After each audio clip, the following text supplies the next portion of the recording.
we're going to talk about growing your own potatoes.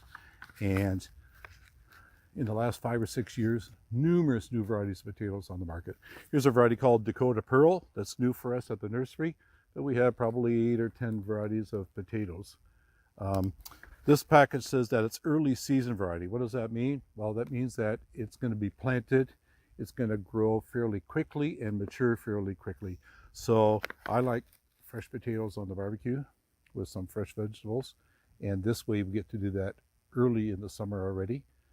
There's mid-season potatoes and there are late potatoes. The late potatoes generally are going to take almost twice as long for those plants to mature and get good sized potatoes.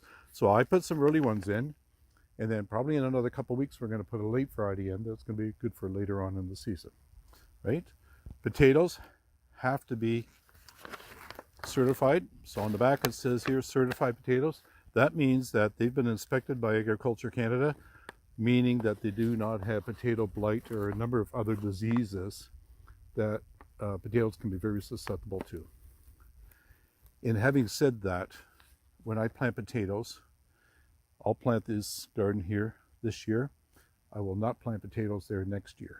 All right, just because if there is some disease that came in through the season, I cannot put fresh, clean potatoes in an area where there's old potatoes or old potato stems. Chances are I'll spread disease again. So every year, I'm going to change the gardens as far as where I plant my potatoes. And that also goes for tomatoes, which are very similar in the family as potatoes. Diseases can be held in the soil. And if you keep rotating into a different section of your garden and never plant the same thing in the same spot, really helps cut down on diseases. Let me just dump them out so you can have a good look at them.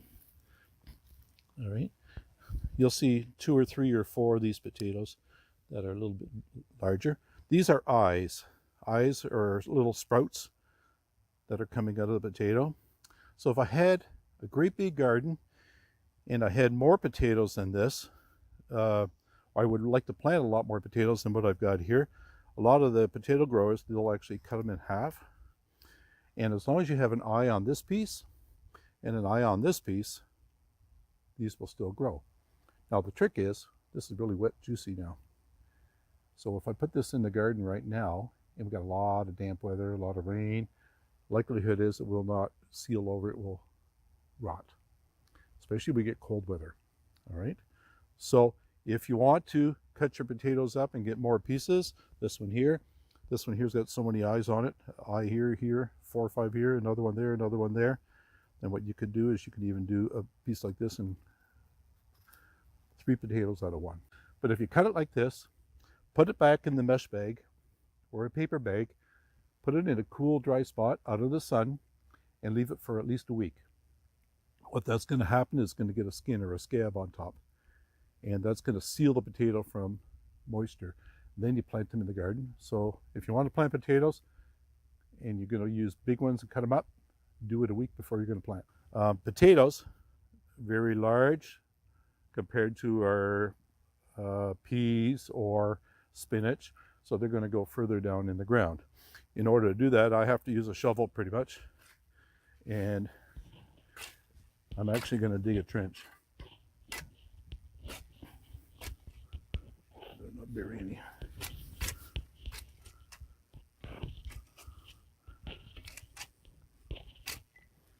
So a little bit more work, but again, you know, old potatoes, new potatoes always taste way better. And once these things have finished flowering, we'll start digging potatoes out already in the midsummer.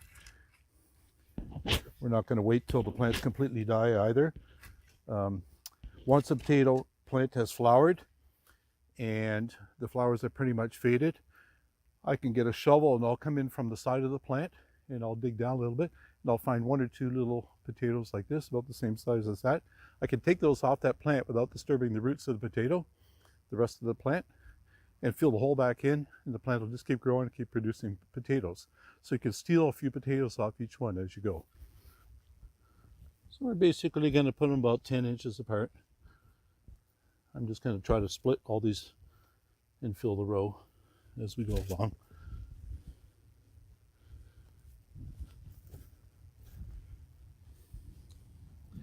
Now, if you have really heavy soils, really heavy clays, generally you might plant a little bit higher. If you have sandy soils, you can go down deeper because it's very easy to come up through sand. Heavy clays, a lot of plants have more difficulty pushing through the heavy soil, but you find that over the years as your garden soil improves, then depth is going to not be as much of a problem in heavier soils as well. So I'm just laying them in the bottom of the trench. Doesn't matter up or down. Sprout's going to find its way. So there we have a row of potatoes in. Now I'm going to put at least 4 inches of soil back on top.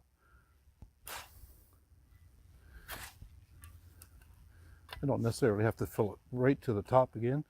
The reason I wouldn't do that is it's easier for me to water it when this is about 1 inch lower than the rest of the garden. Then the water all runs into the trench instead. Like I said, it's going to take 2 or 3 weeks for the potatoes to come up. And usually when one sprouts and shows up on top of the ground, then 2 or 3 days, most of them will be there.